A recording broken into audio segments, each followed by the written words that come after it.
just need to see you going live. Okay. Welcome everybody. Sorry, just choking to death. Welcome everybody. I'm just waiting to see you all coming on. I'm choking. Dead snake skin. Kwali and the snakes. That's how we're rolling tonight. Hi everyone. Right, hasn't gone on yet. It's on here. Okay. Are people joining on? Yeah. Hi everyone. We're just waiting for the me to go live on Dee's phone, which doesn't seem to be happening, so Dee might have to read it for us. Is that right, Dee? Yes, no problem. Okay. So, to everyone that's joining, this is a beautiful Kwali with the snake Kundalini. Well, you can introduce We've got yourself. Kukukam, Kundalini and Ozar, who are royal pythons.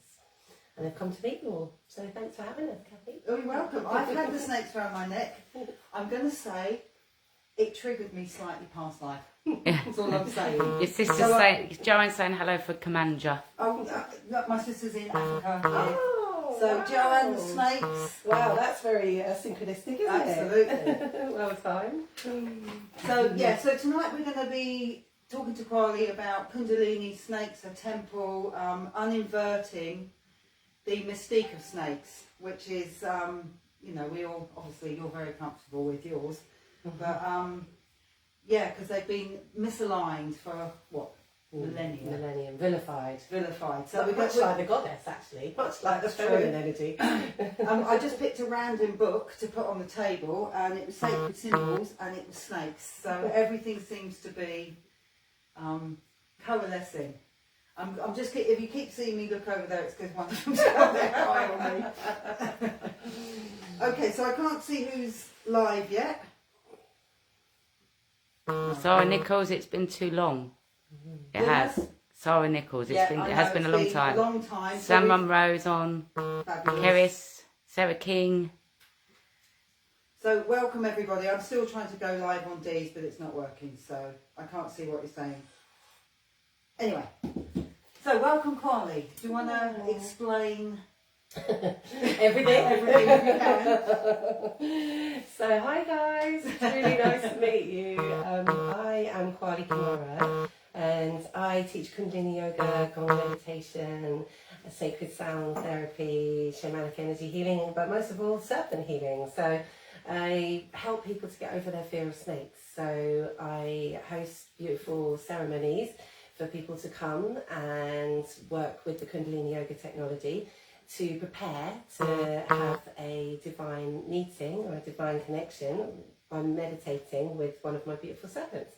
Well, actually, depending on how many people are in the group, I usually work with maybe around 11 to 13 souls, and then probably about 6 to 7 serpents. So everybody gets a chance to meditate with each of the serpents in the workshops that I perform. And obviously, if people are really, really scared, then they can come to me on a one-to-one basis and we can work through whatever it is that's holding them back from being one with their serpent power. So the Kundalini energy itself is always depicted as a serpent, and over the thousands of years we've been educated to fear that power, to fear our own inner serpent. So this is one of the many reasons why we're scared of snakes, is because deep down there we're scared of our own power, we're scared of our own spiritual awakening. There's also a few other reasons as well, quite a few, because as you can see, there's many people that are not sure about them, Kathy being one, which is probably past life. So usually we would have been met, and maybe we would have had an interaction in a past life that's left an echo of serpents being malign or negative energy. And then obviously they are also bringing up any kind of issues around sensuality and sexuality. So if there's anything going on in people's second chakra, Sadhisthana chakra, there's usually some sort of fear around the serpent, because of course they're very phallic. You can see they've got this real phallic kind of vibe going on, but also they're very symbol of the goddess, because they've also got this fertility thing going on, because they're like the holder of the eggs and the laying of the eggs. It's all you know, around the time of Ishtar, Easter, and you will see that goddess holding the two snakes. So they're obviously with the sex fear, the sex taboo, they're going to confront that in people as well. So if there is that underlying issue going on, then that will be provoked. They're very pokey and provoky, much like the Kundalini technology. But the biggest fear obviously is death. Fear. Everybody, oh, is it going to bite me? Is it going to eat me? Am I going to die? Basically, and of course this is like really interesting because they are actually the symbol of transformation. They are the symbol of death, but that death has been the symbol of death. Obviously, we as spiritual beings see it as transformation and renewal and rebirth. Obviously, they shed their skin, so they're literally having a rebirth every time they shed their skin. How often do they shed the skin? So each snake is different, like sort of every 3 months or so, but depending, obviously if they have a big feed, then they'll need a big shed after that. So, you know, they're completely renewing themselves constantly, which is really why, you know, they're such magical, mystical creatures. And they're so misunderstood because actually they're master yogis. People don't realise how much spirituality is contained within, and obviously that goes with the reason they've been oppressed for so long is because spirituality has been oppressed. And these are the master yogis, they're the masters of spirituality. They literally meditate all day. Literally, like this is them active, you know, this is them having a little explore around the jungle. But generally speaking, a snake will stay in meditation for like days, you know, maybe have a little mooch around. Obviously if they're hungry, then that's when they'll be looking around for food and being a bit more hunty, but generally speaking they're in a constant state of meditation. And I find this fascinating because they haven't got eyelids, they can't close their eyes as such, so they're always awake, so in that permanent state of awareness. And of course they don't hear either, they're deaf, so they're working in a whole other dimension. And that's why I think a lot of people find it so difficult to relate to them as well, because they are so physically different from anything else on the planet. But also, when you think about it, the fact that, you know, they're so intimidating, yet they're so harmless, and you know, and gentle, and really they are. I said to you earlier, they're the ultimate gentlemen. They really won't turn on you unless you really push them. You know, the only time you'll get bitten is if you get in the way at dinner time, which I have done, and that's my fault, and I've always known why I've got bitten. Or, you know, there is the odd time where they've warned me about someone, and they have. But generally, if you're not being stupid, they're not gonna, like, when I used to work in nightclubs, you see, I used to get hired to be a snake charmer. Obviously moved from that industry into the yogic environment, but actually it was quite fun and also in nightclubs because they were the only creatures allowed in a nightclub because by law, because you can't damage them because they can't hear, so it can't hurt their eardrums. But if people were being stupid in a nightclub, one guy did get told off once, and they have a different kind of a bite to an eating bite. So they have like a punch bite that goes bang. So if you get one of them, you've been an arse. But you're not likely to get one of them, and only unless you're a mouse. And then of course that's a dinner bite. That's a different kind of a bite. So they'll grab and then they constrict. So then they'll just constrict, and then they'll just squeeze, and then they'll eat their prey. But because these are animals in captivity, snakes in captivity, we're not allowed to feed them live bait anymore, which is great because they don't really need live bait. Obviously, they stopped giving them live bait because they thought that it was cruel to their rats, actually, more than the snake.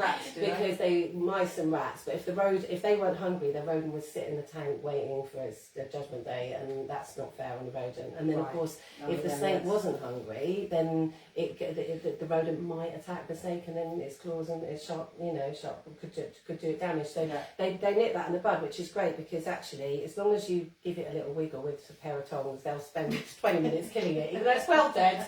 But they just like the fight. But some of them, they're quite lazy now. They're like, oh, just plant my food down, and I'll just take it really gently. So yeah, they all have their own personalities. Oh, absolutely. Which people don't really get. They're like, how do you know the difference? Well, their personalities, and they look different, and they act different. So yeah, it's I have 20 of them. I rescue them. So none of these my all snakes, rescue snakes, aren't they? Yeah, so I've never gone and bought a snake from a shop because obviously I don't believe in that. And when my very first snake was given to me after she passed away, I said to the universe, if I'm meant to keep snakes in boxes, then I'll be given another one. And weirdly, like very soon after that, I got given another one, and then they just kept coming. Yeah, okay. So, and now I've got the biggest one is what, She's 13, big, isn't 30? she? Yeah. Kathy's met her in the spirit many times. Met in spirit when she was in a tank via Zoom.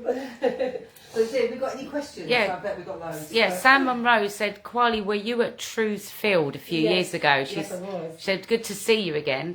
Who's that? Sam Monroe, she's the animal communicator. Lovely. Hello, nice to see you. Yeah, so hold on. Hold Did on. I have snakes there? Joanne loves your headdress. Oh, thank you. Hold on. Which you make yourself? Which I do, I make myself, and I've got lots of different psychedelic intergalactic headdresses. So I'm glad you called it a headdress because that's the official term for it. I like to. Keris loves snakes. She's the year of the snake, and she saw a Fantastic. snake on her walk this morning. That's a bit of a... Oh, there we Yeah, go. Because yeah. we do have snakes in the adders is our snake that we have in our own natural habitat here in the British Isles. And obviously the little wormy ones as well. We've got the little glow ones as well. But yeah, I picked up a wild adder once, which was interesting, and then it was hanging out right up next to the wall where all the snakes are in my little mini that temple. funny? Yeah, it was like, oh, I can feel the snake energy Yeah. here. Kwali, what do you think about this one, right? So Sam's saying it's very interesting that cats hiss because of snakes. As big cats and therefore solitary and largely unpredated, they have learned to hiss as snakes are their only predators. Big cats. Yeah, I guess. Wow. Like, What's interesting about that is that if cats hiss and snakes hiss, and we were saying earlier, weren't They- we, they- that I feel like cats and snakes are from the same dimension, Yeah. because they obviously the Egyptians, they were well into them both, and that's a good sign that there's the most magical creatures on the planet, aren't they? Absolutely. We've put Bodhi and Dharma upstairs. Yeah, we weren't sure. We weren't sure. Cloud's cool. We just Cloud's fine with that. chilling. So yeah, well, it's also about you know, I'm going to admit to you, I'm not fully comfortable. I've tried, and I was fine with the net. It was when it looked at me, and I thought that's.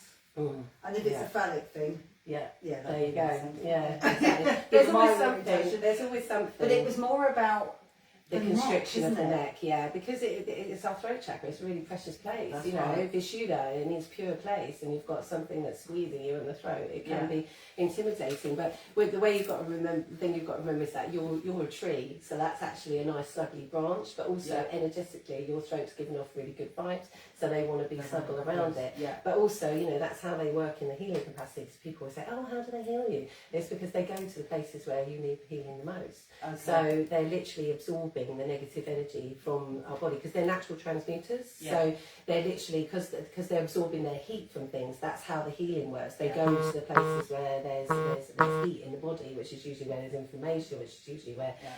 there's dis-ease, and then they absorb that heat, and then obviously then they will then shed the skin. So when I've worked with people, then after they've experienced it, I'll give them the next shed Yeah. so that they can then go and do their magic, because that snake has pulled out what's no longer serving them out of that, and it's gone into that shed, and so it's released in forest. But they're actually natural healers.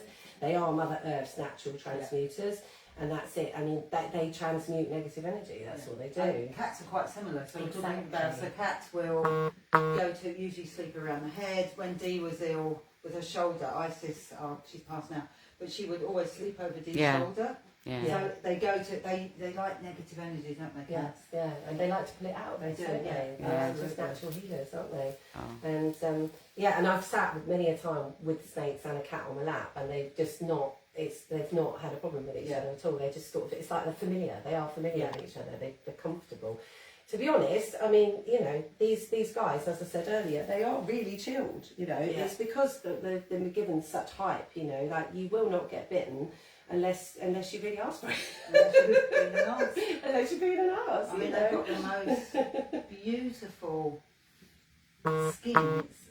It's Silky smooth, isn't it? unbelievable, and it's just like pure muscle. Question: Yes. would they eat their own shed if they had their own a Would they choice? eat it? Yeah, would they eat their shedding? Do you want us to show this? Yeah, So yeah. Kwali She's just bought- demonstrate it. Yeah.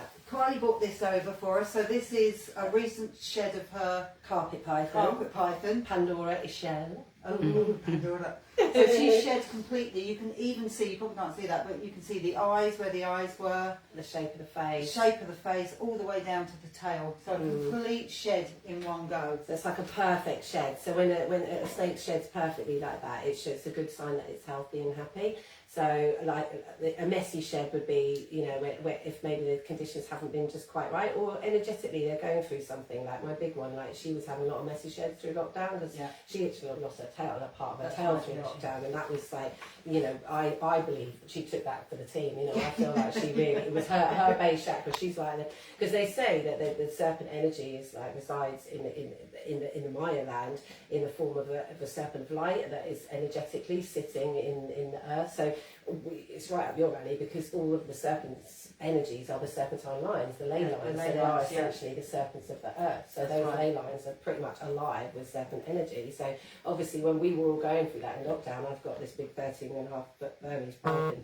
She was kind of like our real life ley line going through this physical transformation, and like having to like literally releasing a part of herself, you know, with her little tail operation, bless her little heart. But yeah, she's all right now. She's perfect now. A little bit shorter, bless her, but you know that was a trip. But yeah, it's quite incredible that they're like the living avatars, I think, of the teachings and the living avatars of the ley lines. So when we're connecting into their energy, we're connecting into that ancient wisdom that's, you know, that's so imbued in all of us that we've forgotten, as is our Kundalini Yoga energy that we are, you know, activating from doing various practices. And Kundalini Yoga is the most, I found, out of all of the practices that I've done, is the most accessible, but also the quickest to get that energy moving and get it through the chakras and get alignment rolling and get the awakening happening.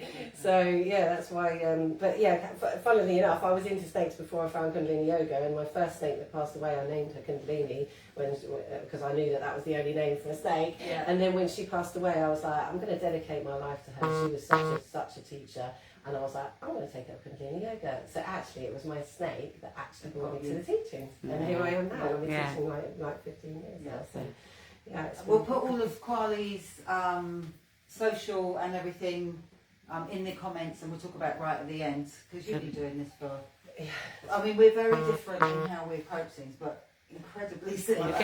People are very grateful for the amazing teachings, and lovely to hear you. Anyone who knows more about snakes. And Sam says, living avatars. Good description. But you got some snake fans. I mean, I love them, and I didn't mind it round the neck. It's just that in the face. But you know, it's their power. That's their power. There's all three of them here, so you've.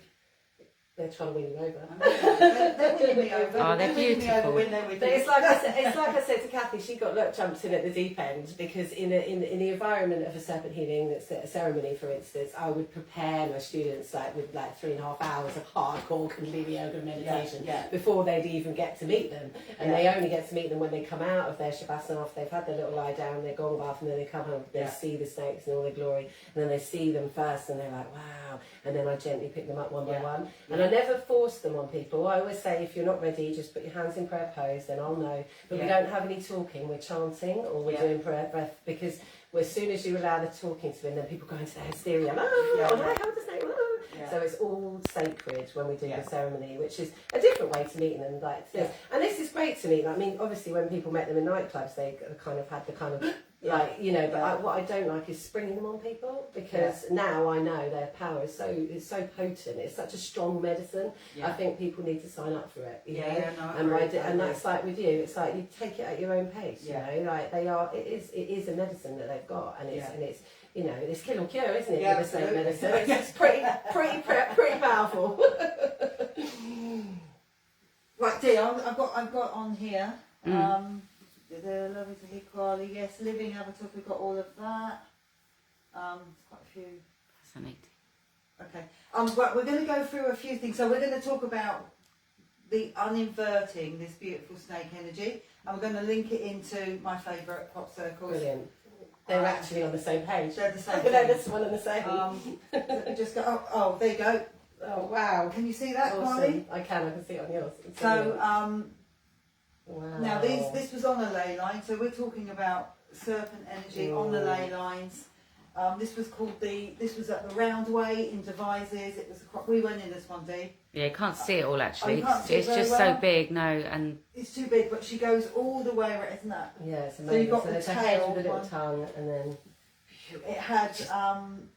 It's like yin yang as well. It's isn't yin it? yang, yeah. So, and that's symbolic because they are very gender fluid. The snakes. There's some of them I think they even male or change. female? Yeah. Well, they are male or female, but like as I said, when I've inherited them, they said, oh, it's a boy, and then the next thing is had eggs. It's like, but you know, because they are the symbol of enlightenment, which is yin and yang come in one. You know, the neutral, like the whole of the philosophy of the yogi is to find that middle ground, that neutral space. So it's really interesting that the it's a yin shame yang you is can't part see. So of this it. is the centre bit of it. So I can move the I projector think quickly. there were 33.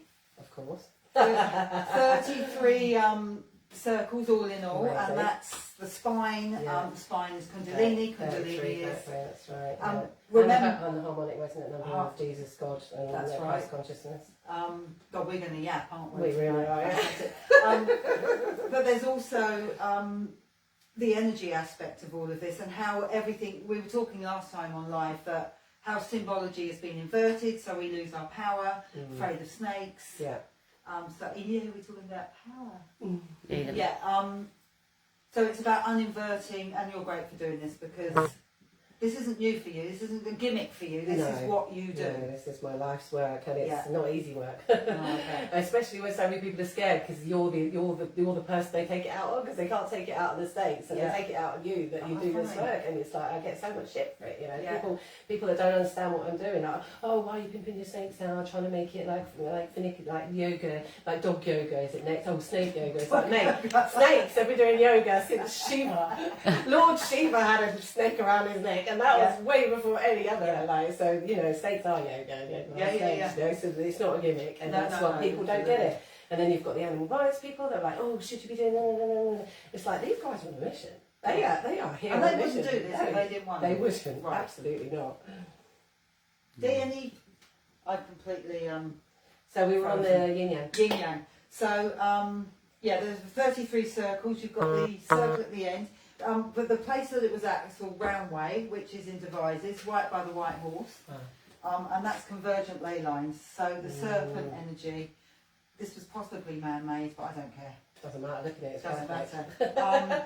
It's a snake. It's a snake. I'm loving that. I'm so here for that. And there aren't many snakes. There's been, I think, about probably 10 to 15 snake crop circles.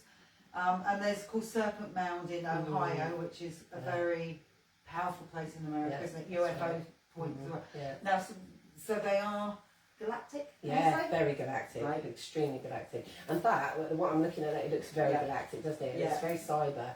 It's a very, it reminds me of Quetzalcoatl energy as well, actually. But that the sort of central hub is extremely cyber, isn't it? With the two polarities.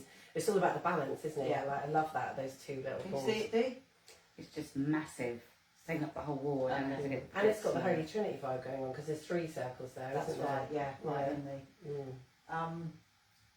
Wow. And it's got a third eye. Yeah. And it's actually got a Shiva tongue. It's not got a forked tongue. No, it's got the 3 tongues. It's got 3 tongues. That's like the Shiva trident, isn't it? Yeah. How interesting is that? Yeah. I've never come across that before. And of course, the double tongue is also a thing where people have always said, you know, oh, that's it, they're double tongue, forked tongue.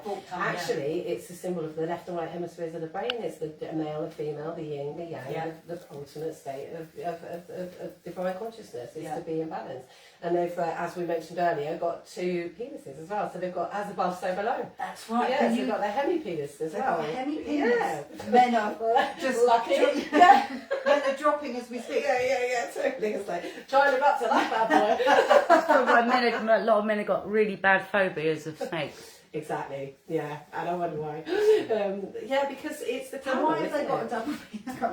It's the way they lock on. It's like that. So they literally, that's how they mate. So they lock on, and I think on a spiritual level, it's because they are the symbol of unity and completion. So you know the aurora boreas, isn't it? Yes. The symbol of the snake eating itself. So as above, so below. They've got the forked tongue and then the forked penis. So it's like, and they literally are the marriage of heaven and earth completely. So. You know, the tongue reaching up to the heavens, and the base reaching down to the earth. And as yogis, what we're trying to do is we're trying to marry that energy of heaven and earth in our heart. And we're the divine child that is the creation of Father Sky and Mother Earth. So their physical body, their physical anatomy encapsulates that. I mean, it's so mystical and out there and so trippy. I love it. And the forked tongue, you know, they say, oh, you're speaking in forked tongue, it is inverted. So, but actually what they're doing is they're using their tongue to taste their environment so that they've got the fork, so that they're understanding what their environment is, because in their head they've got an organ called the Jacobson organ that when they pull their tongue back in, that all what they've picked up, all the DNA of everything that they've picked up from that environment is sussed out like a computer program within their head. So their tongue is literally like telling them everything they need to know about their environment. And you essentially, Can they see his lovely little face? They've got like the most beautiful faces, haven't they? I think they're adorable. They remind me of Kathy. You know your drone's face. You know what I mean, don't you? Don't listen. The little I know eyes what you mean, at the little sides, eyes yeah. Okay, so it's quite funny that their eyes, because they're black, aren't they? Because essentially you haven't then got like eyeballs like us, but they've got so much expression. they have. Even though because mostly you get your expression from your eyes. They're so expressive. I just think they're beautiful. I just absolutely adore them, and I just think everybody that has come, everyone that has got reservations about them should just dig deep and just listen to more positive. I mean, I've got a YouTube channel and I've got an hour's talk on there about the positive side of serpents as well. Like we're probably going to cover a lot of it tonight, but you know, it's a lot of the inversion is we're just not educated enough. They're not in our society enough. I mean, obviously they're not native to our land, so therefore we're not. So even more foreign. But exactly. But it's like understanding, education is key, and I have got people over their fear just by explaining certain things to them that they didn't understand, and it's like, you know, it's like knowledge is power, isn't it? Absolutely. And once you understand them, then you understand their power. Therefore, you then understand your own serpent power, and that's when it gets really juicy. Because then once you fall in love with the snake, then you start falling in love with your own inner serpent, and then you know, obviously, then you become one with the snake, and that's when the Kundalini starts to awaken. So, and the Caduceus, that is the. So the Caduceus is the symbol. This is the symbol of enlightenment. My wand that I managed to acquire at the last Nine Valley Spirit Festival, or rather, it acquired me. I was like, oh, look at that. So that's basically my logo. And what I'm working with is the Caduceus. So you've got the wings of the plume serpent, which is cotton. My guy, so this is the symbol of enlightenment, and you've seen this in many other places, not just the spiritual world. Exactly. So this is how it's infiltrated into our society. But again, it's been warped, and we don't understand it for what it is. So the wings are the symbol of Father Sky, and obviously the serpent is Mother Earth. So the winged plumed serpent is he who has awakened their Kundalini, so their Kundalini has arisen through the chakras, pierced through every chakra and awakened all of the talents and creativity in each of the chakras, and once it explodes out of the crown of the head and reaches up to the cosmic consciousness, that's when the wings open. So we are all plumed serpents, you see. We have lost our wings, so we're all 100%. Dragon beings. That's right, and the dragon, obviously, that the symbol of the dragon had its wings cut off, and what is a dragon with its wings cut off? A snake. So again, this is another bit of inversion that's gone on. Is that? Well, that's the inversion of George and the dragon. So slaying the dragon, and using the sword as a trinity. So it's slaying enlightenment. What the hell would you want to do that for? I think the last 3 years. Exactly. So it's all a cabal.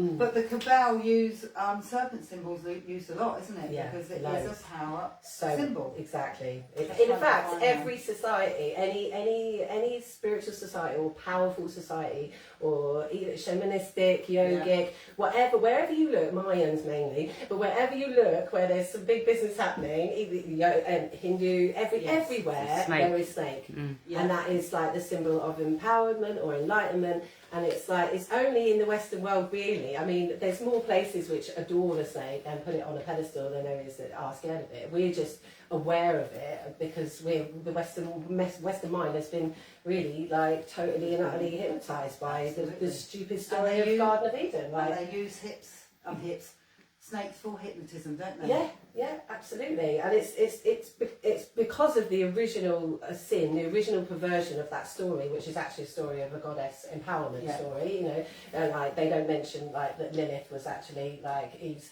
girlfriend, and she ran off and became one with the snake, and that's where you see this wonderful like depiction of Lilith with this beautiful snake wrapped around her because she chose her serpent power over Adam. So she was Adam's first wife, and she was like, no mate, I'm going with the serpent. I'm going with the double penis serpent. Definitely. I like what she's having, exactly. And then of course, so she became one with the serpent and ran into the garden, and that was her in communion with nature and in communion with her own power and her own serpent energy. And then obviously Eve took a little while to catch up. I hope Lilith and Eve got it on in the end. Dee, any questions? No, just people say amazing teachings. Awesome. Oh, well, thank you for having me, because I do love to share about snakes. Everyone wants to hear about them. Wow, never knew that. No, love it. I didn't know any of that. What you that's kind of my theory. There's probably someone's written that somewhere, but I've always had that theory about that Adam and Eve thing, that the snake actually, because the snake obviously was the one that tempted Eve, but actually it did was it offered her knowledge. Do you want to be enlightened, woman? And she was like, yes. Look at what she had. So it was actually a story of empowerment, and the snake was not evil; it was God. Like, you know, I know I'll probably get for that, but it's true. Ria's saying in Hinduism they have a deity who is in charge of snakes. Goddess Mansa. That's right, Mansa. I've actually performed. I did a live performance art as Mansa Devi. I got asked to be Mansa Devi, and had this beautiful day where they painted me green, and I had this wonderful costume, and I just was adorned with my snakes, and I just walked around the day in cosplay. It was obviously at a beautiful event where there was other gods dressed up as well, but I got to be Mansa. I was so happy to be embodying her with these beautiful, awesome creatures. But of course, Naga, the ultimate energy of the Hindu is the Naga energy, which is where, you know, all creation came from. You know, there's the goddess Naga birthed snakes, birthed zillions of snakes, and that was of course us, you know, coming into creation. So that's one of the many stories of, you know, how we got here. You know. And I think they are probably one of the oldest creatures on the planet, if not the oldest. You know. Then they were definitely around with the Jurassic. She is the adopted daughter of Shiva. Yeah, and of course Shiva was always depicted with a snake, always, because he was the Lord of Transformation. And that wasn't just to show that his mastery over the physical dimension, as in I've mastered the snake, but it was I've mastered my spiritual snake. I am one with my own Kundalini, and that's why he's always got a cobra, which we wouldn't be sitting here with 3 cobras. I mean, I'd love to. Well, you would be. I would be out in the garden. But of course, they are the ultimate symbol, because they've got the hood, the wings. You see, the wings. Which is Q. Say his name. Quetzalcoatl. Quetzalcoatl. Quetzalcoatl. You used to say Quasi-Atel, didn't you? I used to call him Quasi-Atel. I just call him Q now. So when we... Quetzy's quite good. Yeah, or Q. I like Q because it's a bit controversial because we have Q and all. Well, one of our crop circle people called Red College, you remember him? Yeah. He believed that Q, Quetzalcoatl, gave information in the crops to certain ley lines in the landscape, and he would go into pages and pages of deciphering crop circles to Q in the landscape with the serpent energy. Oh wow! He was it's interesting. He was a scientist, and he decoded DNA. And what is DNA? Snakes. Exactly. We are snake. Whether we like it or not. That's right. And I think that's just it, isn't it? You can't run away from yourself. That's right. And it's interesting if you think on a kind of psychological aspect. We're afraid to shed our skin. We are, We're afraid of change and to shed. Yet they do it in a very... They do it in such a glamorous way. Whereas we do shed, but not in, you know, but we have like whatever, 7 layers of skin or whatever it is, but we do lose skin. So in a way, we're not so dissimilar. There are quite a few similarities, even though, like, to look at us, we look so different. We're not that dissimilar. And I think that's the other message that they have. And it's like, you know, there's this beautiful quote from the Kundalini teachings: if you can't see God in all, you can't see God at all. Right. And that's what I always come back to with snakes. It's like, you know, we have to fall in love with that which we fear the most. Yeah. Because in that fear is the transformation, and that's when we turn fear to love. And it's the most powerful thing to watch. Yeah, And I watch it all the absolutely. time, you know, in my work. And that's why I love my work so much, because I get to see people go from zero to hero, where they're climbing up the walls at the thought of me even entering their house. And sometimes it takes longer than like half an hour, you know. So I think the longest one-to-one I had was about 2.5 hours. But we got there. We got there in the end, you know. And it's like, and I haven't failed yet to get anyone over their fear. Obviously, you know, people are still a little bit wary, but most of the time, like, we've done it. We've done it, because actually people do see it. They see the truth. It's like you can't, you can't deny it. They are super magical intergalactic beings, and we're very blessed to have them. Fascinating. No, everyone's just saying it's fascinating. It's all new stuff that we're not, you know, that we haven't heard about. So with the Native Americans, when we have a dark night of the soul, people go through a soul shedding. I think it's quite similar It's very similar, isn't it? where, you know, they say we have about 5 dark nights of the soul in our lifetime. People see it as depression. Some people see it as a nervous breakdown. It's not very pleasant. But if we can learn from, you know, that a shedding is just a very natural part, and you can come out the other side. Yeah, and you'll be more radiant and more beautiful, That's and right. more illustrious on the outside, and it's that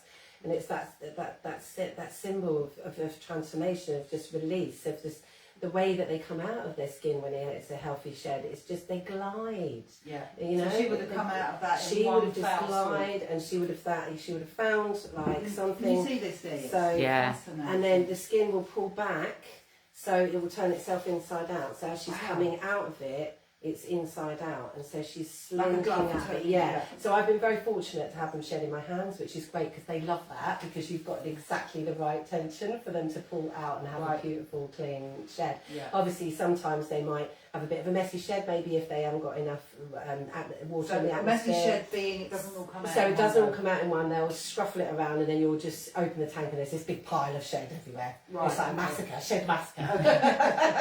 And it's all bits and bobs. And then sometimes I will help them if they've had a messy shed. So we'll have a little bath, and and then I'll help them get the rest of it off, because obviously you don't want it sticking around, because it'll come off eventually anyway. But they want to feel like they've got to feel off. It's probably not that they can itch, because they haven't got any hands, but I would imagine it's quite itchy if there's a shed left on. Got a question here. Should snake venom be used to help MS sufferers? Heard about that?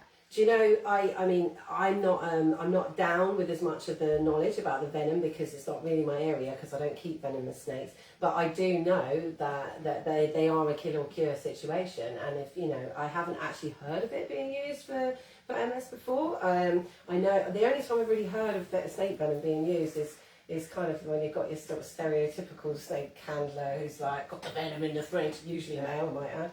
Envious of the double penis. Yeah, that like to get bitten just to take the venom, just to show off. But I have heard some really amazing reports. There's one guy who injects himself with snake venom, and he's had some kind of scientific research done on him, and they are finding out some really amazing stuff. So I think it's definitely a pot of gold that probably hasn't been like really understood. It's not completely my area, so I don't feel completely qualified to answer, but all I know is they're extremely healing creatures, so it definitely wouldn't surprise me if their venom was potent. It's a medicine. They are medicine, and obviously the Native American Indians and all of the tribes that would have worked with their energy would have used their energy from a medicinal point of view. So I'm sure if you dug in deep enough, you would find some sort of historical reference to say that it probably does. But please don't go doing it unless you've done your homework. Because I'm not an expert in that yet. Homeopathic snake venom might be a foray. Oh, homeopathic, definitely. All the way. Yeah, I've had people make homeopathic remedies up from snake skin from these guys. So yeah, I would definitely say, you know, if you're into your I was taking homeopathic medicine, snake venom at one point, and I found it extremely powerful. But as with all homeopathy, it's got to be what you need. So, you know, you've got to have your proper homeopath that knows exactly what they're doing to be giving you that, because obviously, you know, you don't want to be taking it unless it's what your body constitution needs. Absolutely. They're all on the table now. Well, that might be nice, and everybody could have a little look at them, how they move, because they're so fascinating. They're going for the... Will he eat that skin? No, they won't eat anything except what they eat. which Right, is their which is mice rodent, or dead stuff. dead Yeah, stuff. mice or. And they eat it whole, don't they? They eat it whole, so no mess. Yeah, so they eat it whole, and then they'll spend a week digesting it. So Does you it don't look like there's a... literally. Right, There's okay. like, so their mouth opens like a big flip top, like the advert with the toothpaste, and they literally like they morph like they're hot. That's why Wow. they're so trippy, because they literally like, especially when you watch the big one eat, it's quite funny because the rat lips are like this and their heads are like this, but they manage to just. So that's where they really show that they're all muscle, Yeah. and they just And the muscle moves squeeze it down, does it? Yeah, through? so they've got their teeth go backwards. So if Right. you do get a bite, you have to dismount them in a certain way, because Right. actually you can they could lose their teeth like in you, because if you Okay. try to just pull it off, it's not going to come off because it's dug in Right. backwards. So you kind of got to go forwards to come out Yeah. again, but it's those backwards teeth that move the food down, so that obviously the backwards teeth will just keep pulling it down, so they just keep slowly. It's a long haul watching them eat. They take a while. So how long would a big snake that's eaten a rabbit, how long would a rabbit take to go through? Probably about 10 minutes, about 10 minutes of like 10 to 15 minutes, I would say, Opening slowly, massively opening. And then how long would And it then go you through see the it, you transit? see it in their neck, and then it'll slowly, as it goes into their stomach, get smaller and smaller and smaller, and then it'll just be like, they won't move, like, so then you wouldn't handle them. So these guys, you can't handle them when they've just eaten, because it's cruel, because they're too full to be touched. So, Right, okay. so when they're shedding or when they're digesting, you don't touch them, you just leave them. Well, they're a bit like us when we're on moon time. When they're shedding, definitely leave them alone, because they don't like that. Because so they need to go into that state of like deep yoga to go through their process, to go through their transformation. So they're quite weird when they shed, because if you've never seen a snake shed before, their eyes go blue. And they look dead. They literally look like corpses. So for about 3 days, their eyes are blue. And then it takes a couple of days, and then they go back to normal colour. And then, they're a bit dull. And then all of a sudden, the skin will come off, and then they're shiny as new. And they got bone? Yeah, so there's like one big spine all the way down, and then all their internal organs are in the same place as ours, but just stretched out. Like basically one big alimentary canal eating machine. Okay. And then of course that food will take like probably like, I don't know, a week or two to up to 2 weeks, I suppose, before it becomes poo. Like, so then they'll have it's quite a sort of dainty like poo, really. That it's sort of cross between bird poo and but the big ones, it's more like horse poo. So that's a big job cleaning out the big one's tank, because that's quite a big deal. And the big one is big. Yeah, she's yellow. She's the yellow one. So she's a Burmese python. Yeah, so when she goes to the bathroom, everyone knows about it.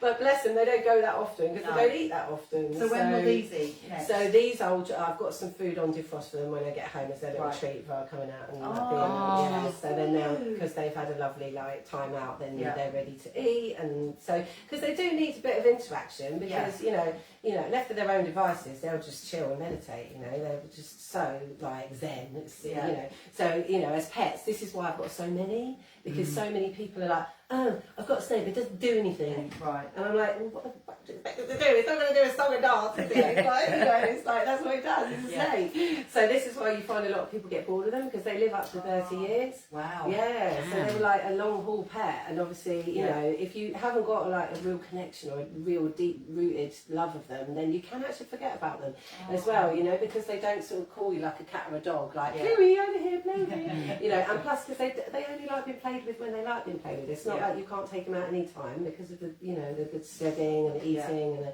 so yeah, but as pets, I always say to people, just do your homework, because that's why I've got so many rescues, because so many people think it's a good idea at the time, and then they don't, and then I get brought these half-dead snakes that I can't get it to eat, and it's like, well, they haven't done this, they haven't done that, and you just think, why don't you do homework? They really do need. They survive in our climate with our husbandry. They can't live without us, so they're like really dependent on their heat and their light and everything being perfect. So I've learned the hard way, like we make mistakes, and obviously, when electricals go wrong and things like that, and I've had a lot go home to spirit, but also I've had a lot just go for no reason at all. Like, they just go home because they're the symbol of death, and they're like, all right, I'm out of here now.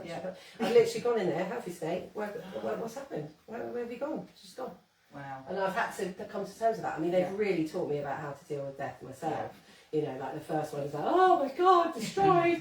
And like every time one of them goes home, I'm destroyed. But now I'm like, this is their teachings. This is what their message is. It's like, if you're going to work with them, you've got to understand that you're working with a death realm, and that is essentially what people are a bit scared about. You know? No, that's right. And to be fair, I was a little bit scared. I'm less scared now because obviously we've been doing it for so long. But you know, you can see people's point, you know, and they do. And sometimes they go home for other people. Like when I've had people pass away, like to me, I've lost a snake pretty much the day after or the second day after. And Maybe like, they help them they've gone transition, spirit guide. really. Yeah, they've gone, and it's happened too many times for it to not be a thing. Yeah.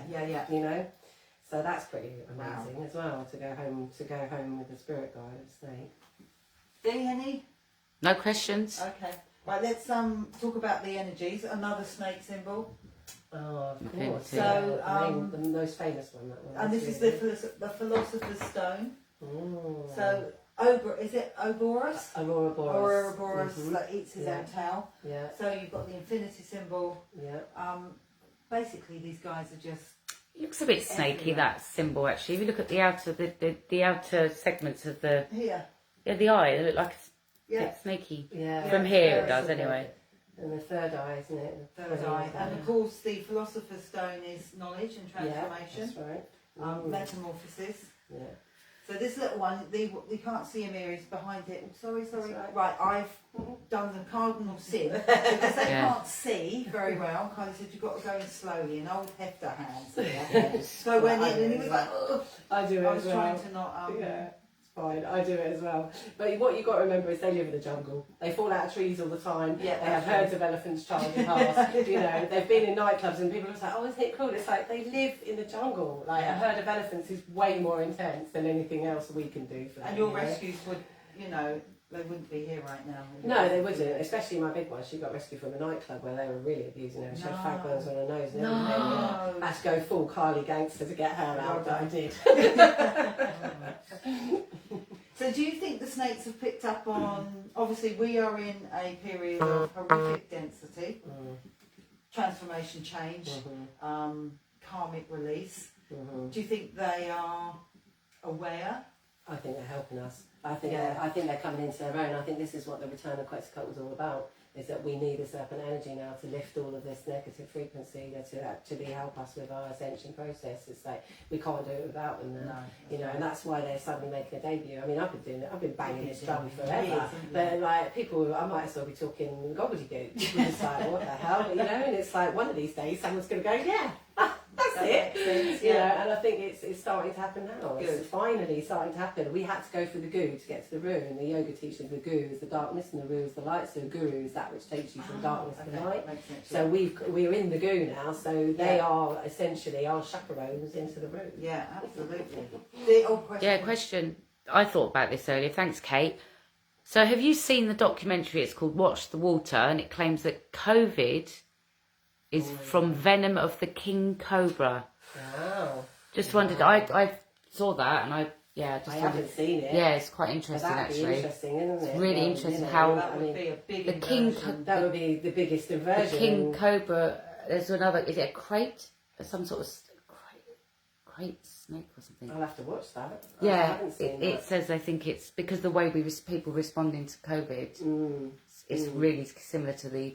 Anyway, watch it. Well, watch the water. Watch it. I do. I mean, it doesn't surprise me because wherever there's magic, whether it's good magic or bad magic, there's certain energy because they're channeling their power. They're channeling Mother Earth. So and the cobra is the king cobra for a reason. It's crate snake. It was cobra. They're interesting, aren't they? Yeah, I love it. I love seeing them move on their own. They're really very graceful, aren't they? Yeah. So they literally move through, because people think they're wet, but they're not. No. So they're moving through muscle. Yeah, so they're moving through muscle. They're actually moving through scoots. We call them scoots, which is sorry baby, sorry. Knock it up under there. So they're scoots underneath. If you put your hands under there, can you feel like there's little lifts? Oh. So they're like scales that lift up. Oh yeah. So they're kind of like moving along. So like centipedes. Kind of, like that. Yeah, so they're using their scoots to scoot along. That's where we get the saying from. Yeah, get a scoot on. Yeah, so that's how they move. And of course, then these guys are kind of slow movers anyway, royal pythons. But you do get much faster ones, much wigglier ones. Yeah. And then if you ever see a sand snake, they're like real. But they swim as well. So they really go up? They go up, don't they? Yeah. And then they all actually go up. I was rather hoping that someone might do it, because that they do this thing which I can only liken to an Egyptian, where they literally just lift up like this and they just sort of survey like that. They'll probably do it eventually at some point or another. And then sometimes they open their mouth because they reset their jaw and it looks like a big yawn. So if you see that, don't be scared. Okay, that is warming. I've got cloud coming in. We're watching the cats and... Hold on. Okay, talking about the snake, and this is all about what everything you've been talking about is in the Philosopher's Stone. So it's the man and the woman, so the circle, so the unification. Yeah.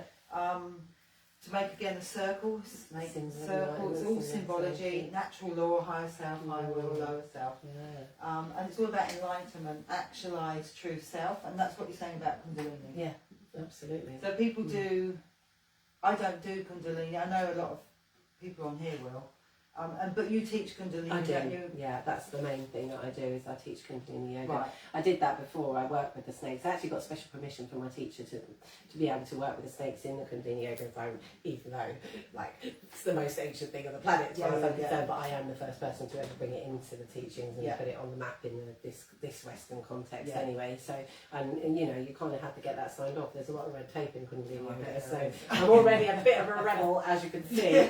So, yeah, but bless him, you know, he did sign it off. He was like, you know, it's clearly your path and it's all integrated and all linked, and it is all, you know, it is all the same energy. Because for me, Kundalini and snakes are one and the same, you know. So, absolutely. yeah.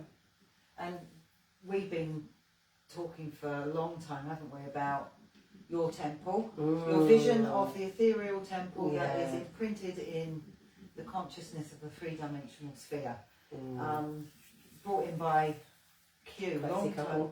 So, which is probably part of the return of the Quetzalcoatl. yeah, well, we had that today, didn't we? We had a little pre-chat, pre-taster for, and Q came in and said, I am, what did he say? I'm in kind of return. That is the return of Quetzalcoatl, which anyone that's into spirituality and the snaky energy will know. There's already a brilliant book written called The Return of Quetzalcoatl. It's probably the most brilliant fountain of wisdom of serpent energy, and it's all about the ancient energy of the plumed serpent god, the Mayan Aztec serpent god Quetzalcoatl coming back. Because what is he? He's a symbol of enlightenment. He is the dragon. He is this.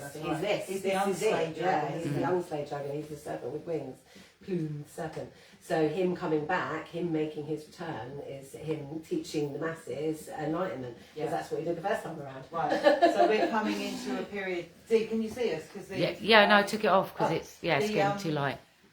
We're coming into a period of massive enlightenment. The next 2 months, we're being told, is going to be interesting. And then the truth will completely spray itself up. Maybe we're going through a very messy one. A very messy long shed. So Q said today, didn't he? I am returned. Well, I think he said from April 17th, which was when the Kabbalistic timeline collapsed, which is the day when my mum passed away. Mum went to the Easter. So brilliant and poetic. Yeah. So he said on the day that we talked about this in the lens. So a lot of you that have known that we're doing the lens, which is me going remote viewing type thing. They said April 17th, the Kabbalistic active timeline collapsed. Wow. And then Q said tonight, he came in, his return started on the collapse of the Kabbalic timeline. So that's really interesting. So, we're still living out the Ascend. or the holographic projection that they want us to see, but as far as they're concerned, this is done and dusted. So the goo collapsed and the roo stepped in. That's right, exactly. Fantastic.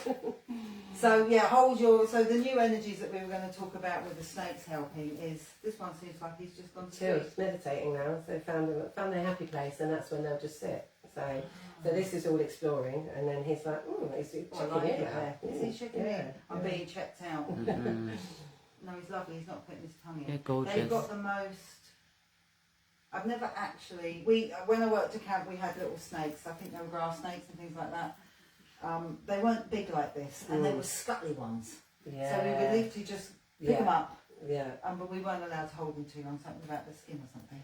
Well, smaller snakes. you know, they're more delicate. The babies Yeah. are a bit more delicate, I'd say, yeah. And also, if you hold them for too long, they get a bit hot. They get a bit overheated in your hands, Yeah. you know. So, like, I've just put them there just in case they were getting too Yeah. hot on me.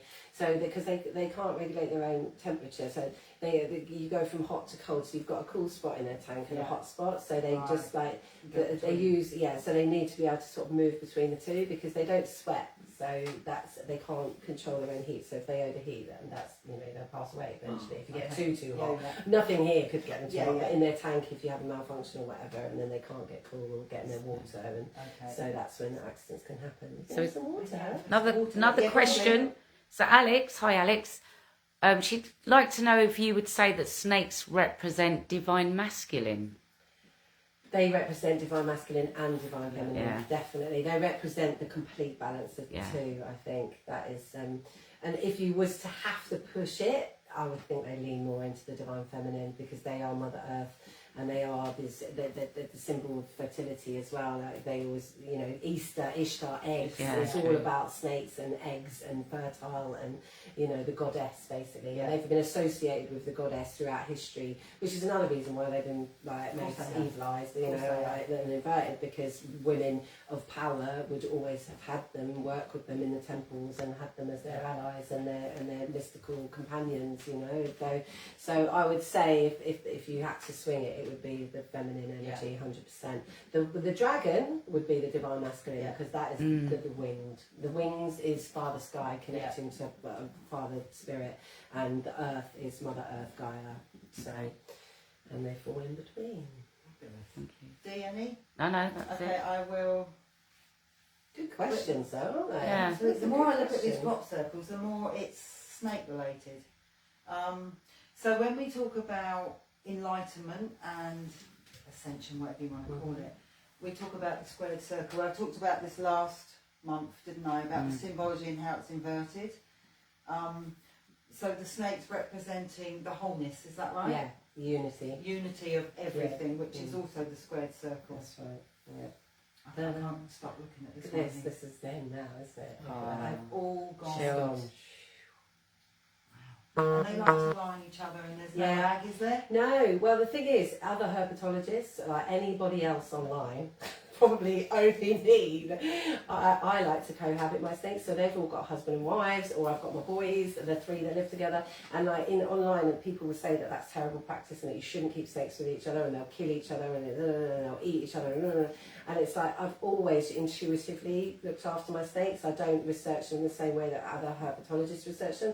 But if you ever look at snakes in the wild, they even mate in bundles. They have like a proper bundle of it's like an orgy, you know. So they're all. I mean, you know, you've seen in Indiana Jones, even that, you know, they're all there mixing and mingling together. I mean, obviously you wouldn't put two breeds that aren't the same to cohabit. And sometimes I have snakes which are definitely lone rangers and they don't mix, but particularly pythons I find are very, very tribal, and they come in, they snuggle up, and they snuggle up like we do, you know. And it's like, and I like them to be as if they were in the wild as much as possible in my care. So by giving them a partner, then they have the opportunity, if they want to co-create, and I have had accidental eggs, like, and even people say, oh, you will never bring eggs, like eggs won't survive unless you remove them and put them in vermiculite and do all that business. And nature finds a way. I've had little eggs sprout, and it's like, obviously I don't breed on purpose because I'm a rescuer, but if it happens, it happens. Right. And I like them to have the experience of being a mum,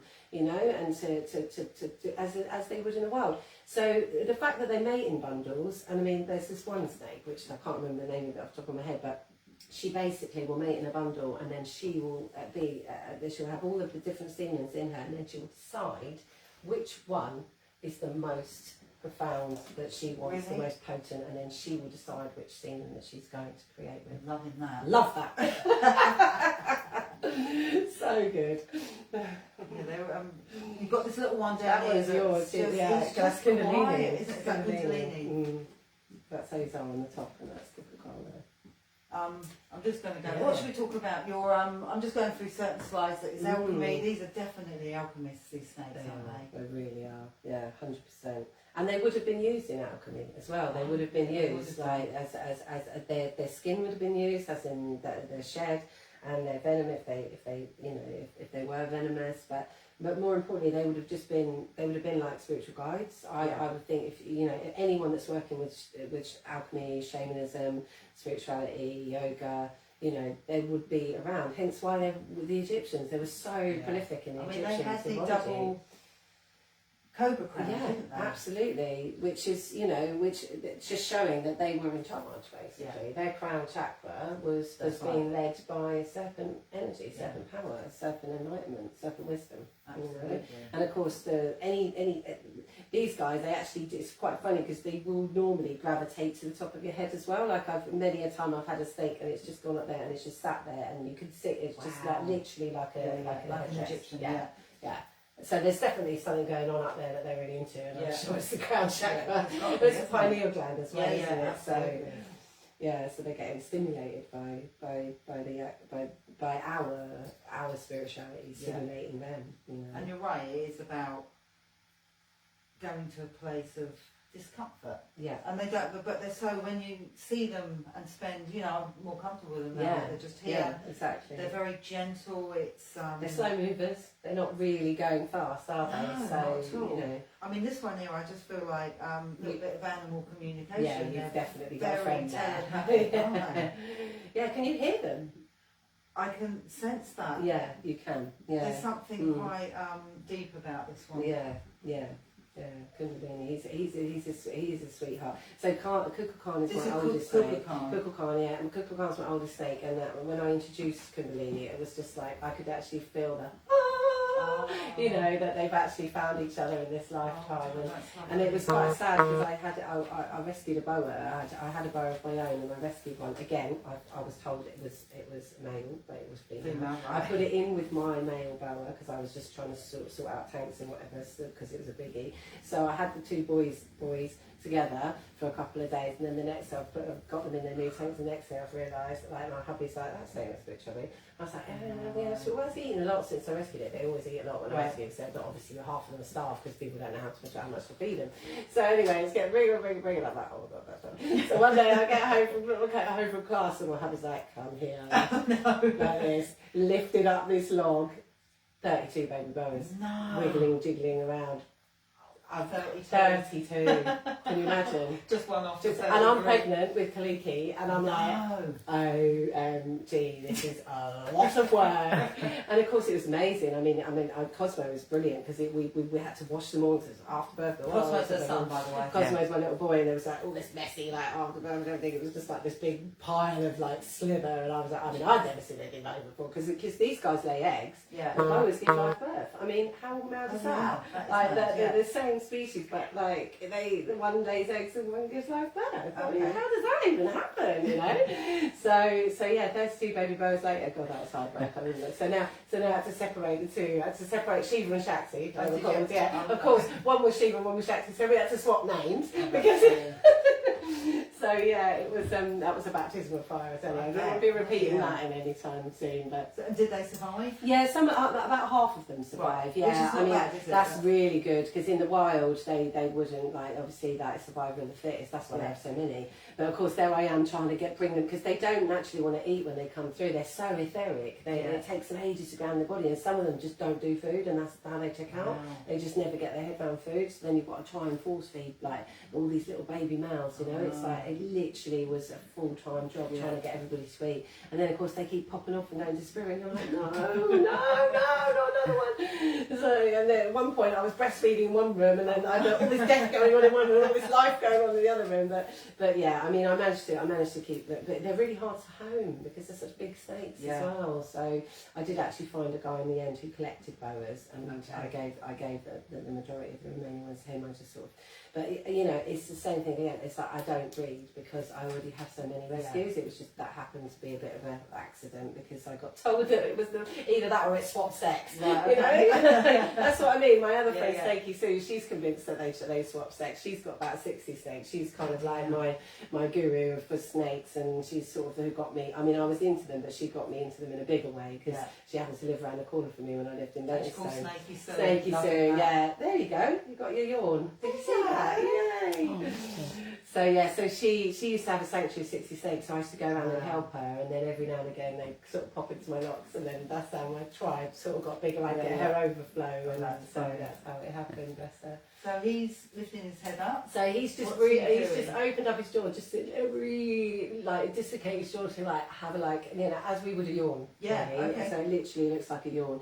But it's quite interesting because when they open them up like that, you can get a proper look inside, and it's quite big, fascinating. isn't it? Yeah. You see their teeth. See any? No, just laughing.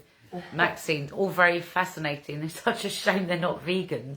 Not coming. Oh no, tell me about it. Not I've coming been a to veggie since I was 15. It's, it's really hard work. Someone's really laughing. They don't very do salad. fascinating, but such a shame they aren't vegan. That's what I just said, Oh, you just said that. Yeah, they don't do salad, sadly. Well, it's the same with our cats. Well, it's you know, I'm vegetarian, and we feed our cats perform, which is raw food, which is sadly is farmed and animals. humans eat bunny rabbits too. How do you get round that? You That's can't. right, Can you? you can't. And the thing is, they're pretty economical with their food. They don't overeat. Not like us. Yeah. They're not like us. They will only eat if they're really, really hungry, which is why a rat can't be in their life, because if it's not hungry, it'll just sit in there waiting to die, because the snake will not eat for the sake of it, unlike humans. Unlike us. Yeah, exactly. We've got a lot to learn in that department from snakes. You know, they literally eat to survive, and that's it. And they can go for up to 6 months, sometimes more, depending how big they are. And if there's something wrong with them, that the first thing they'll do is stop eating. So if something, that's how I know. And if they go off their food, I'm oh God, what's wrong with you now? And it is a bit of a guessing game, because obviously even vets don't really. I mean, your vet bill must be high. Well, it was for the big one. That was absolutely ridiculous. So it was like £2,000 later with the tail business. That was. So she had to have the end of the tail cut off. Yeah. And you were saying that by the tail, you've then got the double penis and where the poop comes out. Yeah. And So her it's quite tail complicated. was, if she had had to have the tail cut. A little bit more. Luckily, more, she told me she got this weird infection that was just like a micro, tiny little nick on her. But where they pee-pee, because she's such a big girl, like their pee-pee's really acrid. Like ours is quite healing, isn't it? You can even drink your own when you can't, you like some people do, but not me. But these guys definitely not, because they're it's very acrid and very acidy. So just the comment, I think she must have sat in it, and she had a box at the time. We've built her a massive palace since, but she had like a box that she'd hide in, because they like to hide, like they like to feel like they're snuggled up, and she just popped her tail out, so I could just see her tail was like red at the bottom, but where she'd had her tail inside, so she'd obviously sat in it, and that's how the infection had started. But she told me, because she popped the tail out, so luckily had she not told me and I've not seen it, then it could have been fatal for her, bless her. But I mean, it was still a traumatic experience, I'm sure, but you know, and for all of us, I mean, she had to have injections every day. Try giving a 13-foot Burmese python injection every day. Yeah, I left hubby in charge of that one. He's a good man. I'll hold her, you do the business. But then of course, because the vet had never dealt with anything that size before, he didn't really know completely what he was doing. He gave her what he thought was the right amount of antibiotics. It wasn't enough, because she was such a big girl, so got reinfected, so she ended up having to go back and get another bit taken off. It was awful. So in the end, they were giving me all these creams and everything, and I was just like, nature, what in nature is going to fix this so it doesn't get reinfected? And it just came to me one day, Manuka honey. And that was what fixed it. That's what sorted it out. I couldn't get it to heal, but the Manuka honey, that was the one. So that now, if she ever has any nick on it, like she has to be very careful of it now, because obviously it's not sealed completely like her scales. So you know, have to be really vigilant with it, just in case it gets reinfected again, bless her. But she's doing well, and she's in the middle of a shed at the moment. So, is she? Yeah. So next couple of days she'll be losing her skin, which will be nice. Fantastic. Now look, they're all on you now. Looking at me now. They're like, right. What are we talking about next, Kathy? What's going on? I mean, he's been staring at me. Yeah, he's obsessed. Yeah, you've got a fan there. Have I? Yeah, totally. Because I think he's looking at me thinking, I'm going to pounce on you. No, he's looking at you like, wow. No, he's beautiful. He's checking out your energy, because when they see energy, they feel your vibes more than they see. And he was the one that... Yeah, he's the one that showed you. He's deep. Very deep, yeah. They're fascinating. I can't actually almost... They're hypnotising, aren't they? They are. Hypnotising. Yeah. Well, let's talk about your... Because I think... Oh, bloody hell, okay. How are we doing? I've got 20 minutes. Wow. That was a so let's talk about your yurt. Yeah, so I have a dream which has been I've had it since about 2009. the original plan was to create a temple for these babies. Mainly, it's all come from them actually, just wanting them to be, you know, in a place where they can be viewed in all their majestic glory. So yeah, I've been weaving it in the ethers, and you've helped me out the most out of everybody to help to ground it in the energy of the planet. But we are bringing an elemental temple to planet Earth to help assist in the awakening of cosmic consciousness with these beautiful beloved avatars of the divine as the space holders. So this is channeled really. It came through very clearly in 2009, and it's sort of been growing and morphing and becoming what it is now. And it's an all-encompassing healing temple that embraces all faiths, all cultures, all spiritual references, and brings them all together under one roof, in honour of the 6 platonic elements. So each of the elements being a temple in its own right. So 7 temples in total, the big one in the middle, and then 6 temples around the outside. So if you view it from above, it's the Metatron's Q, which is your favourite. And each one of those obviously relating to a different element, and then within those different pods, within those different temples, you have all of the different holistic practices that are relevant to that particular element. So in effect, you're creating a real life mandala, or a living spaceship, as it were. And the spirit temple being the centre of all of that. So we're starting from the grassroots, and we're going to get a beautiful yurt, and we're going to place that in Glastonbury, in some beautiful place, beautiful bit of land in Ashcott, which is owned by a very sweet couple who are supporting the project, and they're working with Crops Not Shops. So we'll be working with lots of eco warriors as well that are going to be using the land to permaculture and all of the things that I naturally had in my mind. I didn't know how I was going to manifest. It's sort of all coming together as a beautiful co-creation at the moment, and starting with the yurt that will be the central hub, the heart of the temple, and then as we grow, as we expand, we'll be able to create the surrounding temples to bring that to life. So there's a gazillion pound version that I've written, but there's also a grassroots version as well. But yeah, the idea of it is that we need a university or a school of mysticism, and we've always had these. We have always had mystical schools where people can learn the arts, the ancient magical arts, and yoga and meditation and sound healing and everything under one roof. And the idea of it being open to everybody, but everybody's faith being relevant and met and equal. And I think this is what we're missing on the planet. We're missing this unifying a place where everyone is welcome. And that's the thing. It's like we've got the Buddhas over here and the yogis over here and the shamans over here, and it's like we haven't actually got anywhere where all of those beautiful light workers can come together and share their knowledge and receive the ancient teachings in whatever capacity that they're available to.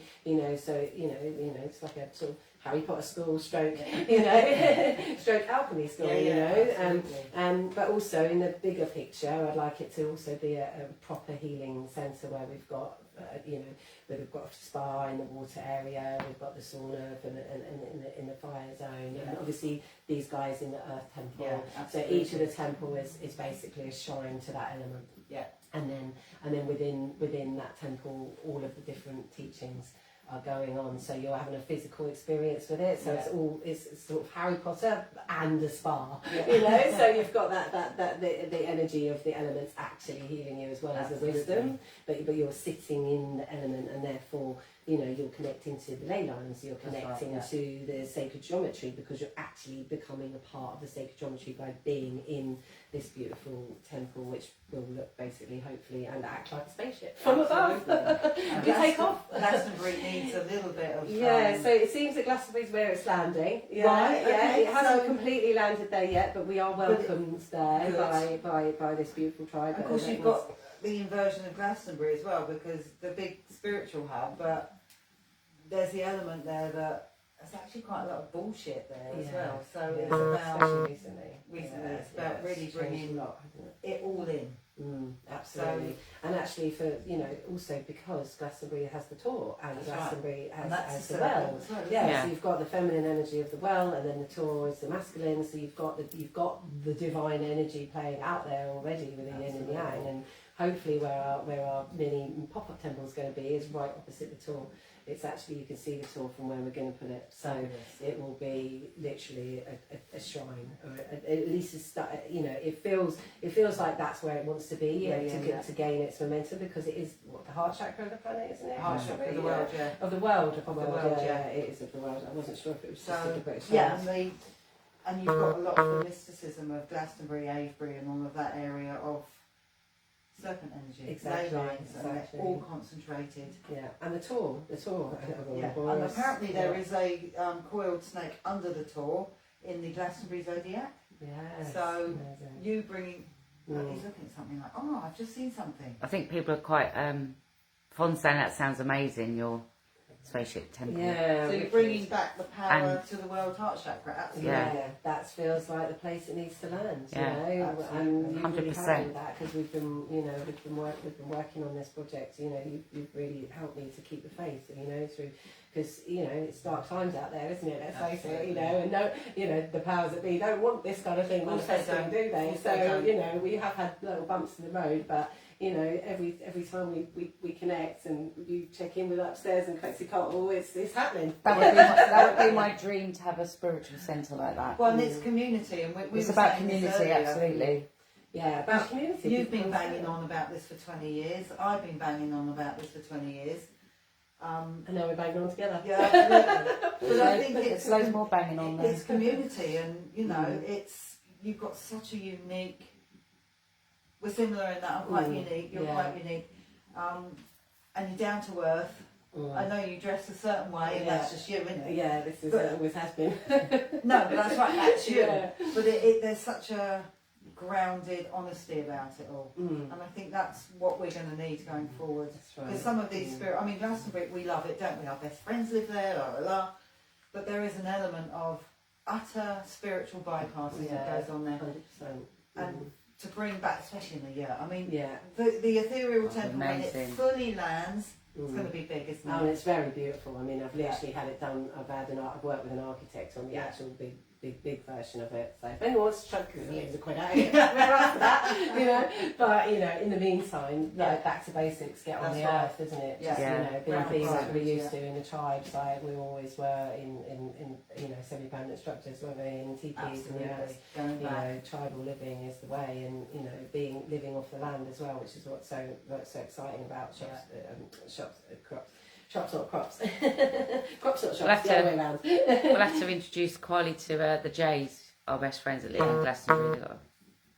Yeah, it would be good. It would be good to make some friends there, and obviously, you know, these guys, bring them along, and we won't be able to. They won't be able to stay in the yurt just yet, but they can come out for day trips and so, and we can do some ceremony there, because that's what I've been really missing, is a place to do the serpent healing ceremony work. And it feels like it has to be done on sacred land, and Glastonbury is very sacred. Yeah, it's super sacred. Yeah. Fon, get to Glastonbury if you've not been. Fon's never been. Wow. You've got to go. You've got to. It's a bit of a rite of passage. You've got to go to Glastonbury. You've got to climb the Tor. Yeah. That's your initiation. Absolutely. I've climbed the Tor with both my babies stuck onto me in their little baby sacks. And you've also got the serpent energy of Silbury. Because course I'm you now have. thinking anything that's that shape is coiled. And there What is about a coiled Merlin's Mound? Merlin's got mound. All the mounds pretty much are serpent mounds. They call them serpent mounds in Ireland, actually. They are actually called that, and they're also called fairy mounds. And I think there's a real connection between the serpents and the fairy realm. I mean, my nickname has always been fairy, so it's quite funny. But again, the wings plumed. You know, it's like wherever the serpents and the wings are coming together, then you've got enlightenment, basically. So we've got Merlin's Mound, which is in Marlborough College. So you've got Silbury Hill, which is beautiful, and get up there if you can. And then you've got Merlin's Mound, which is in Marlborough College, which is exactly the same age as Silbury. Yeah. But of course, Marlborough College is where all of the elite go. So they have inverted. Wow. And the, So the mound is coiled. So you've That's got right, you've got the- coiled, so you've got Yeah. a coiled serpent. Yeah. Well, it's interesting as well because the Irish have so many serpent mounds, yet they were the ones that were so terrified, and that's again another bit of inversion going on there, where they chased the snakes out of Ireland, and that was Right. actually the Druids. They were chasing the magic out because Yeah. the church was coming in, and so Yeah. it's like Interesting, they say it's that they chase the physical snakes out, but actually they chase not just the physical snakes, but they chase all the witches and the Druids and the shamans. And if you trace the word back serpent, it does actually mean Druid in Ireland. does it? So you've got the Druids and the snakes.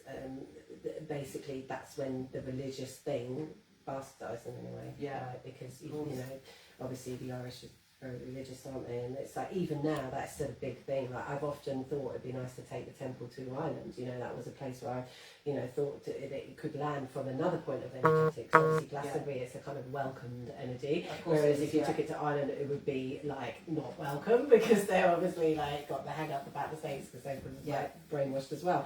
So in another, ideally we want to have these healing temples all over the globe. So I think Temple 2 should probably go to Ireland. Yeah.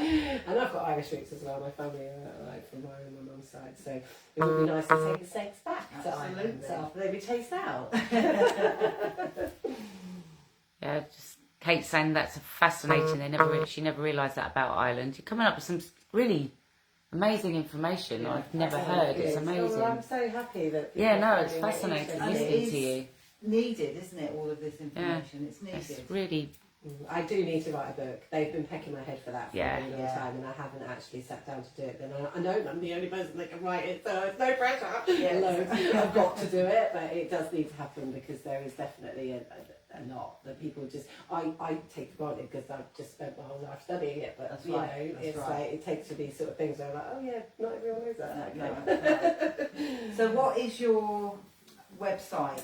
So everyone can find me on KundaliniTemple.com. KundaliniTemple.com. Yeah, and on there I have created an emporium of over 150 different meditations, kriyas, yoga.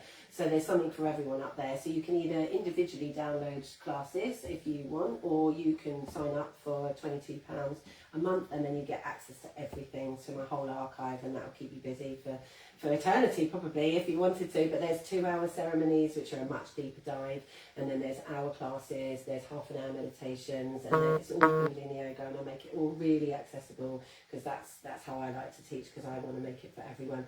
And I'm actually offering your beautiful people, they can have a month free in the temple. We'll pop a code down and just see if they like it, and just suck it and see. And what I will say about Kundalini is that if you don't ever judge a Kundalini by one class, because each class is so unique. Yeah. It's like they're almost like medicine journeys in themselves. Like each one is very different, and it's for a very different part of your anatomy or your psyche. So basically, whatever's wrong, whatever's broken, can be fixed with a kriya, with a sequence of exercises, or with a meditation. So if anyone wants to reach out and have a more personal one-to-one kind of thing, we can have a session and I can guide them to the right practice. Or you could just use it as like a little chocolate box, pick and mix tarot card situation where you go in there every day and you choose a new different practice, and then you just do it. And what happens is miraculous. I've seen so many people transform from zero to hero in very short periods of time, when people just really, really open up, because these teachings are ancient and they work. And I've studied all of the other types of yoga. I kissed all the frogs before I found the prince. And I love all forms of yoga. They're all much the same. But for me, Kundalini does it because it's a Raj. It covers all aspects of yoga. We call it Raj yoga, which is like royal yoga. Yeah. So I think they were doing it in the pyramids. I think that's what the Egyptians were up to. But obviously, it's relatively new. And it's also relatively misunderstood in the society. You will get people like, oh, Kundalini, stay away from that. That's dangerous. And again, same vibe.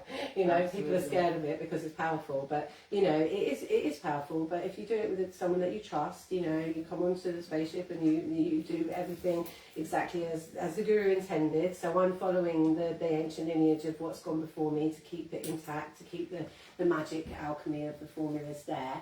That's what that's what a good teacher Kundalini is doing. They're delivering it as it was delivered, but without too much Chinese whispering on the way down. But I teach in a very palatable way, in a very accessible way. Obviously, some people may have tried it in the past and it's been a little bit intimidating because the teacher wears white and it's very serious. And so if you have experienced it before and you haven't had a great experience, just try it again. because you know each time you come to it, you're coming to it from a different headspace as well. And they do say, like in the teach, they say if you get to experience Kundalini yoga in this lifetime, it's because you've incurred many good lifetimes of positive karma to even have it land in your lap, which I find fascinating. But also it's kind of like they call it the yoga of the Aquarian age for a reason. You know, it's like it's the antidote. To all of what's going on the planet. Like people are losing their mind quite literally, and the only way they're going to navigate that is with a physical hardcore practice, which is Kundalini in my opinion. You know, they say 1 year of Kundalini is like 11 years of Hatha. So, you know, it's very accelerated, which is why it's a bit powerful, which is why people are a bit scared of it, because it does move things along very quickly. It's not for the faint-hearted. Oh, no, there you go. Wow. I saw it. Did you see Yeah. it? Hooray. Oh, So, yeah, it's not for the faint-hearted, but, you know, it is extremely powerful. And if you've got something broken and needs fixing, there's something for it. There's a medicine for it.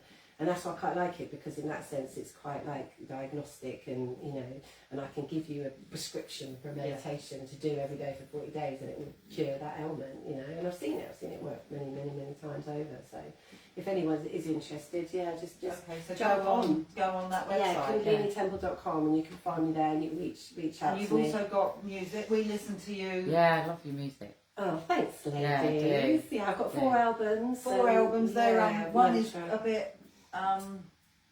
What would you call it? Well, there's 3 mantra albums, so exaltic, euphoric, and ecstatic. Right. They're all Kundalini yoga mantras, but they're set in a bed of quite futuristic music. So it's kind of like ancient future fusion. So it's the old ways of the mantras brought with the new vibrational music, which is what I'm about. And you know, obviously I've come from quite a dancey background, so it's kind of like a bit of a kind of it's a spacey vibe, definitely. And then the Elemental Temple, which is an album that we've just recently created, which is 4 tracks of 31 minutes each, which is designed for meditation and for ceremony and, you know, journeying, and it's sort of the background music really for healing and all your holistic loveliness. So it's just toning, it's just my voice dancing and toning. People are asking where you're based. I'm based in Cambridgeshire at the moment, but I've always been in London, which is where my heart is. I'm a Londoner through and through, can't you tell?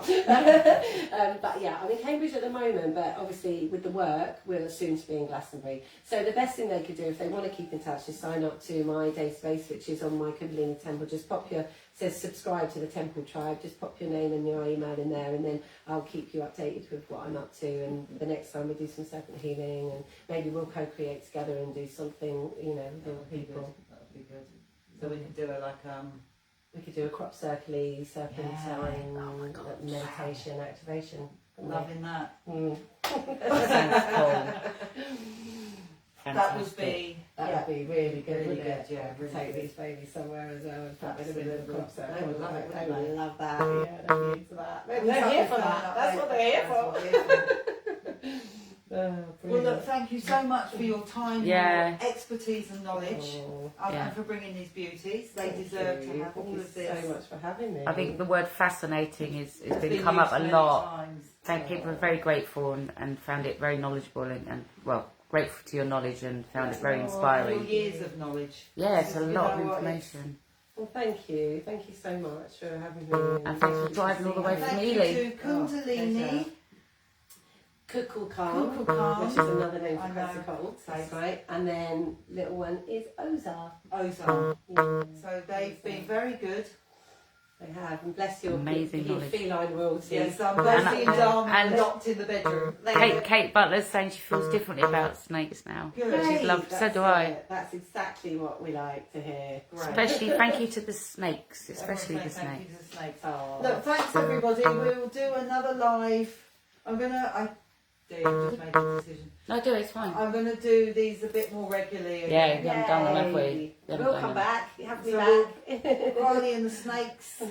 I'll do it maybe every 2 weeks Great. because It's needed. really face every 2 weeks starting from mid-August.